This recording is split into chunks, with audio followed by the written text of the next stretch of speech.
Welcome to the Tech Egg. Don't get scrambled. Enjoy the video. In this video, I will explain how to play NHL on Xbox.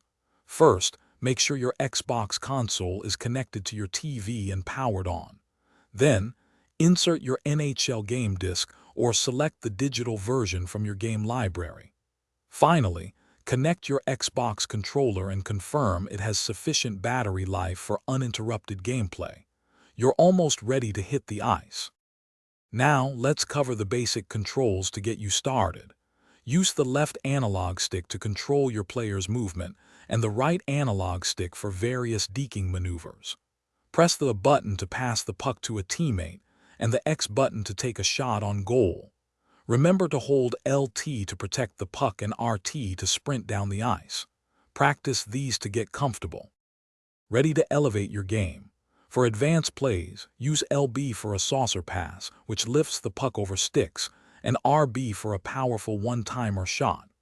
On defense, press B for a precise poke check to dislodge the puck, and flick the right stick for a solid body check. Don't forget to practice defensive positioning and strategic line changes to keep your team fresh and effective. These skills will give you an edge. NHL offers a variety of exciting game modes to explore. Dive into franchise mode to manage your team, create your own player and be a pro, or build your dream roster in Hockey Ultimate Team. You can also challenge friends online or test your skills in competitive ranked matches. Before you go, make sure to check the description for a link to some fantastic leak-proof meal prep containers and other great deals. Thanks for watching, and enjoy playing. Thanks for watching. Consider subscribing if I helped unscramble your problems.